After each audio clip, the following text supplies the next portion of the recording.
Hi ಗುರುಗಳೇ, ನಾನು ನಿಮ್ಮವನು. Welcome to ವಿಚಾರ ಸಂಜೆ. ಇವನೇನು ಗುರು ಯಾವಾಗಲೂ ದರ್ಶನ್ ಅಂತ ಸಾಯ್ತಾ ಇರ್ತಾನೆ. ಮೊನ್ನೆ ನೋಡಿದ್ರು ದರ್ಶನ್ ಬಗ್ಗೆನೇ ವಿಡಿಯೋ ಮಾಡಿದ್ದ. ಇವನಿಗೇನು ಕಂಟೆಂಟೇ ಇಲ್ವಾ ಅಂತ ನೀವು ಅಂದ್ಕೊಂಡ್ರೆ ನಾನೇನು ಮಾಡಲಿ ಗುರು.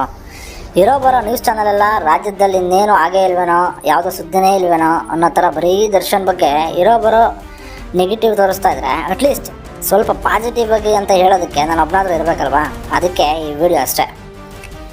ನಾಚಿಕೆ ಆಗಬೇಕು ಗುರು ಈ ಮೀಡಿಯಾದವ್ರಿಗೆ. ಓವರ್ ಮಳೆಯಿಂದ ಅಂಕೋಲಾ ಗುಡ್ಡ ಕುಸಿದು 10 ಜನ ಸತ್ತಿದ್ದಾರೆ, ಒಂದಿಬ್ಬರು ಮಿಸ್ಸಿಂಗ್ ಆಗಿದ್ದಾರೆ. ಅಲ್ಲಿ ಮೀಡಿಯಾದವರ ಇನ್ವೆಸ್ಟಿಗೇಷನ್ ಟೀಮ್ ಇಲ್ಲ ಮತ್ತು ನ್ಯೂಸ್ ಇಲ್ಲ.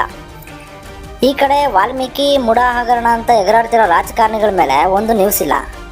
ಕೇಂದ್ರ ಬಜೆಟ್ ಮೊನ್ನೆ ತಾನೇ ಬಜೆಟ್ ಮಂಡಿಸಿರೋ ಕೇಂದ್ರ ಸರ್ಕಾರದ ಬಗ್ಗೆ ಒಂದಿಷ್ಟು ಮಾಹಿತಿ ಇಲ್ಲ. ಇದೆಲ್ಲ ತೋರಿಸಿದ್ರೆ ಫಸ್ಟ್ ಆಫ್ ಆಲ್ ಇವ್ರಿಗೆ TRP ಇಲ್ಲ. ದರ್ಶನ್ ಅನ್ನೋ ಹೆಸರನ್ನ ನ್ಯೂಸ್ ಮಾಡಿಕೊಂಡು ಉಳಿದಿರೋ ವಿಚಾರಗಳನ್ನ ನ್ಯೂಸ್ ಮಧ್ಯೆ ಬರೋ ಅಡ್ವರ್ಟೈಸ್ಮೆಂಟ್ ಮಾಡಿಬಿಟ್ಟಿದ್ದಾರೆ ಈ ನನ್ನ ಮಕ್ಕಳು. ಓಕೆ, ಇವಾಗ ಅಸಲಿ ವಿಷಯಕ್ಕೆ ಬರೋಣ. ಮೊನ್ನೆ ಅಂತೂ ನಂಗೆ ಸಿಕ್ಕಾಪಟ್ಟೆ ಬೇಜಾರಾಯ್ತು ಅವರು. ವಿಜಯಲಕ್ಷ್ಮಿ ದರ್ಶನ್ನು ಮತ್ತು ಅವ್ರ ತಮ್ಮ ದಿನಕರ್ ತುಗದೀಪು, ನಮ್ಮ ಜೋಗಿ ಪ್ರೇಮ್ ಅವರು DK ಶಿವಕುಮಾರ್ ಮನೆಗೆ ಬಂದಿದ್ರಂತೆ. ಅಲ್ಲಿ ಏನೇನು ಮಾತಾಡಿದ್ರು ಅದು ಅವ್ರಿಗೆ ಬಿಟ್ಟಿದ್ದು. ಇನ್ನು ಈ ಮೀಡಿಯಾದವ್ರ ಕಾಟ ತಡೆಯೋಕ್ಕಾಗದೆ ನಮ್ಮ DCM ಸಾಹೇಬರು ಅಂದರೆ DK ಶಿವಕುಮಾರ್ ಅವರು ಮಾತ್ರ ಅದೇನೋ ಸ್ಕೂಲ್ ಅಡ್ಮಿಷನ್ನು ಅದು ಇದು ಮ್ಯಾಟ್ರು ಅದು ಅಂತಂದ್ಬಿಟ್ಟು ಕ್ಯಾಪ್ ಹಾಕ್ಬಿಟ್ಟಿದ್ದಾರೆ. ಅದೆಲ್ಲ ಹಾಳಾಗೋಗಲಿ.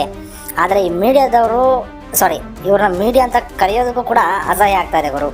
ಪಾಪ ಅವಮ್ಮ ವಿಜಯಲಕ್ಷ್ಮಿ ಕಾರ್ ಹತ್ತಿದ್ದೆ ತಡ ಏನು ಒಬ್ಬರ ಮೇಲೆ ಒಬ್ಬರು ಕಿತ್ತಾಡ್ಕೊಂಡು ಗ್ಲಾಸ್ ಒಳಗಡೆ ನುಗ್ಗಿ ಕಾರ್ ಮೇಲೆ TRP ತೆವಲಿಗೆ ತೋರಿಸಿದ್ದು ಅಂಥದ್ದೇನಿತ್ತು ಗುರು ತೋರಿಸೋವಂಥದ್ದು?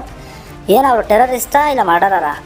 ನಿಮಗೆ ಇಷ್ಟ ಆದರೂ ವೀಡಿಯೋ ಮಾಡಬೇಕು ಅಂತಿದ್ರೆ ಹೋಗಿ ಡೈರೆಕ್ಟಾಗಿ ದರ್ಶನ್ ಸೆಲ್ ಮುಂದೆ ನಿಂತ್ಕೊಳ್ರಪ್ಪ. ಪಾಪ ಅಮ್ಮ ಏನು ಮಾಡಿದ್ರು ನಿಮಗೆ? ಮಾತಾಡಿದ್ರೆ ರೇಣುಕಾ ಸ್ವಾಮಿ ಅನ್ನೋ ನೀವು ಆ ರೇಣುಕಾ ಸ್ವಾಮಿಗಿಂತ ಏನು ಕಡಿಮೆ ಇಲ್ಲ ಬಿಡು. ಅವನಾದರೂ ಬರೀ ಫೋಟೋಸ್ ಕಳಿಸಿ ಅಸಭ್ಯ ಮೆಸೇಜ್ಗಳನ್ನ ಶೇರ್ ಮಾಡಿದ್ದ, ನೀವು ಅದಕ್ಕಿಂತ ಅಸಹ್ಯವಾಗಿ ಮಾತಾಡ್ತಾ ಇದ್ದೀರ ಅವರು. ಅಟ್ಲೀಸ್ಟು ಇನ್ಮೇಲಾದರೂ ಸ್ವಲ್ಪ ಜವಾಬ್ದಾರಿಯಿಂದ ವರ್ತಿಸ್ರಪ್ಪ ಮೀಡಿಯಾ ಮಂದಿ. ಪೊಲೀಸ್ನವರು ಅವ್ರ ಕೆಲಸ ಅವ್ರು ಮಾಡ್ತಾರೆ, ನೀವು ದಯವಿಟ್ಟು ನಿಮ್ಮ ಕೆಲಸ ಮಾಡ್ಕೊಂಡು ಆರಾಮಾಗಿರಪ್ಪ. ಏನು ಕರ್ಮ ಗುರು, ನೀವು ಸಾಕಿರೋ ಬರೀ ರೇಣುಕಾ ಸ್ವಾಮಿ ದರ್ಶನನೇ ಆಗ್ತದೆ. ಇಷ್ಟೇಳಿ ಇವತ್ತಿನ ವಿಡಿಯೋ ಮುಗಿಸ್ತಾ ಇದ್ದೀನಿ. ಈ ವಿಡಿಯೋ ನಿಮ್ಗೆ ಇಷ್ಟ ಆಗಿದ್ರೆ ಒಂದು ಲೈಕ್ ಮಾಡಿ, ಸಬ್ಸ್ಕ್ರೈಬ್ ಮಾಡಿಬಿಡಿ. ನಿಮ್ಮ ಆಶೀರ್ವಾದ ನನ್ನ ಮ್ಯಾಗೂ ಸ್ವಲ್ಪ ಇರಲಪ್ಪ.